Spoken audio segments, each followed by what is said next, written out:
దేశవ్యాప్తంగా electron voting machine ఈవీఎంలో ఎలాంటి న్యాయం లభిస్తుంది పొలిటికల్ పార్టీస్కు ప్రజలకు అనే దాని గురించి ఖచ్చితంగా ఒక దేశవ్యాప్తంగా ఒక చర్చ జరగాలి అని మన అన్న జగన్మోహన్ రెడ్డి అన్న కూడా పిలుపునిచ్చినారు. దాని మేరకు కూడా మొన్న కూడా మనం చూసినాం. ఎలన్ మస్క్ వాళ్ళు కూడా పేర్కొన్నారు. అంటే ఆర్టిఫిషియల్ ఇంటెలిజెన్స్ ద్వారా ఏఐ ద్వారా ఖచ్చితంగా ఈవీఎం ట్యాంపరింగ్ జరగవచ్చు కూడా అని కూడా ఆయన కూడా బలంగా తన అనుమానాన్ని వ్యక్తపరిచినారు. దానికి ఆ అనుమానానికి ఒక బలంలాగా రాహుల్ గాంధీ గారు కూడా ఖచ్చితంగా ఈవీఎం ట్యాంపరింగ్ గురించి మనము అన్వేషణ చేయాలి. ఎందుకంటే ఈ భారతదేశం అనేది చాలా it is the biggest democratic country in the world. కాబట్టి ఈ ప్రజాస్వామ్య వ్యవస్థలో మనము the freedom of speech, freedom to vote, freedom of Liberty అనే ఈ దేశంలో ఖచ్చితంగా ఏమి జరిగింది ఈ ఈవీఎం అనే వ్యవస్థలో అనే దానిపైన ఒక అన్వేషణ జరగాలి. అదేవిధంగా ముంబైలో వెస్ట్ ముంబైలో క్యాండిడేట్ అనుచరుడు కూడా శివసేన క్యాండిడేట్ అనుచరుడు కూడా ఒక కంప్లైంట్ ఫైల్ చేస్తారు. అంటే తన మొబైల్ ద్వారా అన్లాక్ చేసిన ఈవీఎం మెషిన్ని అన్లాక్ చేసిన ఘటన కూడా పేపర్లో కూడా మనము కూడా చూస్తున్నాం, చదువుతున్నాం. ఇవన్నీ కూడా మనము తీసుకుంటే ఇవన్నీ గురించి మనం చర్చిస్తే ఆలోచిస్తే నిజంగా రాబోయే రోజుల్లో కూడా ఇది పెద్ద ఎత్తున చర్చ జరగాలి దేశవ్యాప్తంగా. ఎందుకంటే ప్రజాస్వామ్యానికి ఇది చాలా పెద్ద థ్రెట్. డెమోక్రసీ అనే దానికి ఏమీ అర్థం లేకుండా పోతుంది. కాబట్టి ప్రజలందరూ కూడా దీనిపైన దృష్టి మళ్లించాలి, ఆలోచించాలి.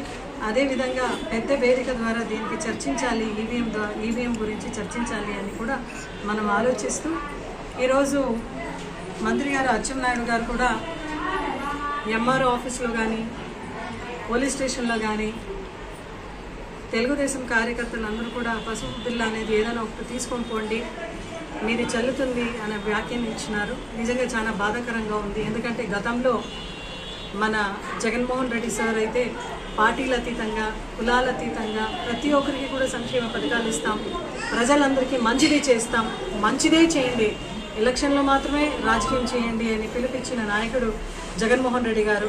అయితే ఈరోజు టీడీపీ పార్టీ అధికారం రాగానే అచ్చెన్నాయుడు గారు మంత్రి గారు ఇట్లా చెప్పడం, అదేవిధంగా తన కార్యకర్తలందరినీ కూడా వాళ్ళు ఇటువంటి ఒక పచ్చి బిల్ల తీసుకొని పోండి, ఖచ్చితంగా మీకు ప్రతి ఒక్క గవర్నమెంట్ ఆఫీస్లో కూడా మీ పని జరుగుతుంది, మీరు పోండి అని చెప్పడం నిజంగా చాలా బాధాకరంగా ఉంది.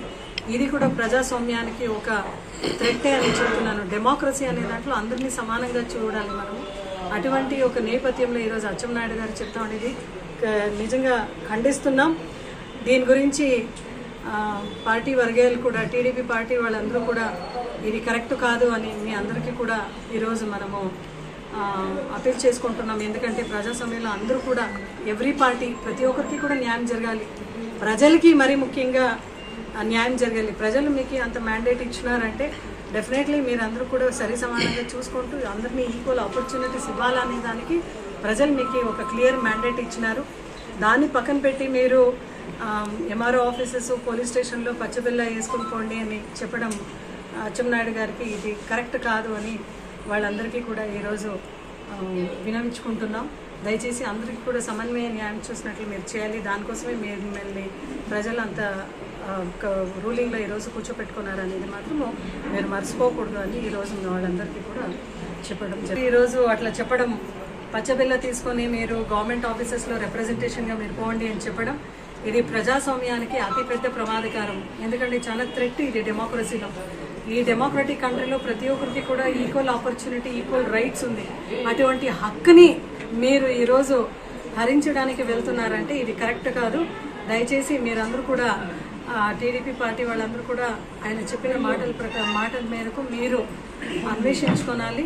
మళ్ళీ మీరందరూ కూడా ఇటువంటి వ్యాఖ్యలు ఎక్కడ కూడా మాట్లాడకూడదు. ఎందుకంటే గతంలో కూడా జగన్మోహన్ రెడ్డి గారు ప్రతి ఒక్కరికి కూడా సంక్షేమ పథకం ఇవ్వడం జరిగింది. అప్పుడు కూడా వైఎస్ఆర్సీపీ శ్రేణులందరికీ కూడా ఆయన చెప్పినారు, పార్టీలు అతీతంగా అందరికీ కూడా సేవ చేయండి, మంచిది చేయండి అని చెప్పినారు.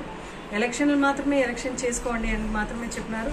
అటువంటి ఒక దావలో నడిచిన ఒక పార్టీ వైఎస్ఆర్సీపీ పార్టీ ఈరోజు టీడీపీ పార్టీ వాళ్ళు ఇటువంటి ఒక ఇటువంటి ఒక ఆపర్చునిటీ ఉన్నప్పుడు కూడా మీరు ఈ ఆపర్చునిటీని వినియోగించుకొని సెంట్రల్లో మీరు పోయి ప్రత్యేక హోదాని తీసుకుని రావాలి. మీరు అటువంటి దానికి మీరు పోరాడాలే తప్ప గవర్నమెంట్ ఆఫీస్లో మళ్ళీ ఎంఆర్ఓ ఎస్ఐ ఆఫీస్లో ఇటువంటి పార్టీ యాక్టివిటీస్ నడపడం ఎంత మాత్రం సమంజసమని అడుగుతున్నాం.